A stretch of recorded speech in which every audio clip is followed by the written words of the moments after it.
Hola, hola, señoras, señores! Welcome back to Cocina de la Señora Chavez! Today, I will teach you on how to cook Sopa de Papaya Verde con Pollo Estilo Filipino. Fresh papaya for our tinola! This Filipino chicken soup is commonly known as chicken tinola.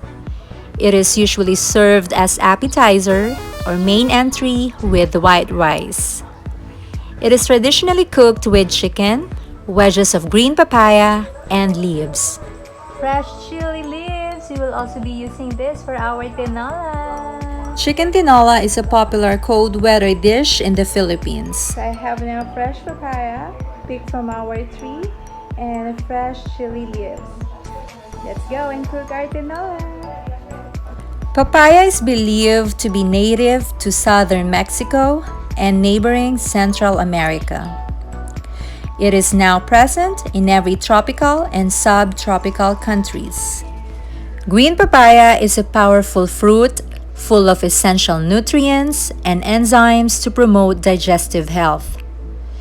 Enzyme levels decline as the fruit ripens. Therefore, raw papaya is picked when it is still green to retain its natural enzymatic qualities. Sounds interesting, right? So, the next time you see your green papaya on your tree, no need to wait till it turns into yellow or in red color before eating it.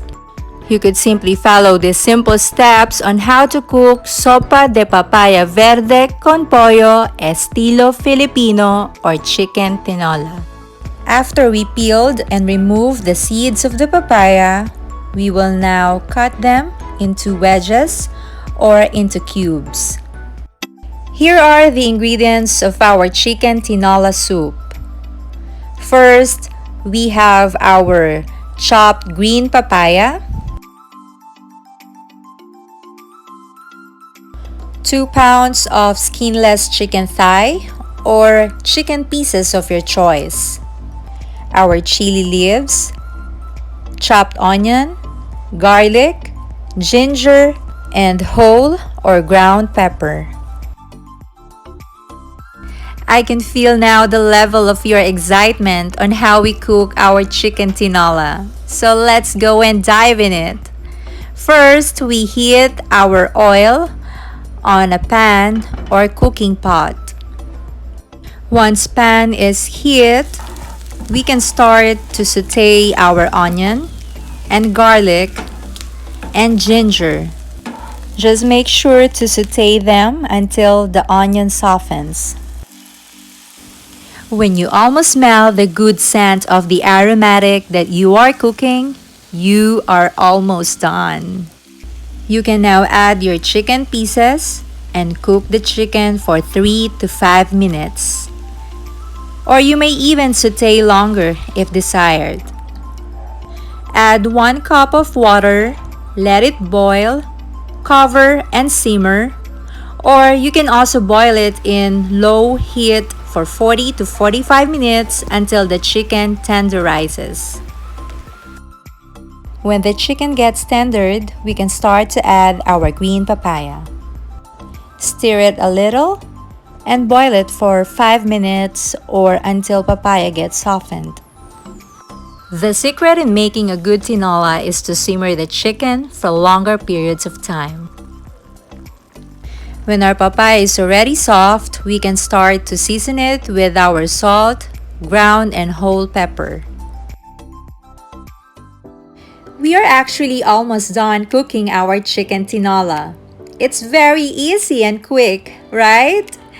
Are you excited to taste them? I am so excited. This is actually one of my favorite Filipino dishes. So the last part in cooking our chicken tinola is to add our pepper leaves. We stir them and cook for another 1 minute. Ta-da! It's now ready to serve. You can start to transfer them on a serving bowl and serve them while it's hot. Señoras, señores, try this chicken tinola or sopa de papaya con pollo estilo Filipino at your home. And let me know how you find it.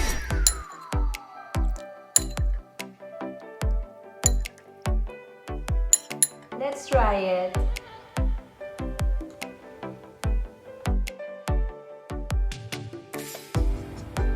Que rico!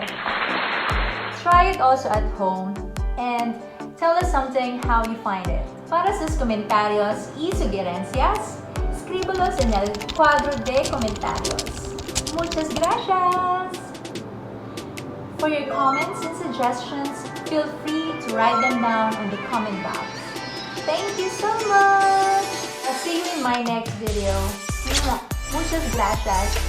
Hasta luego!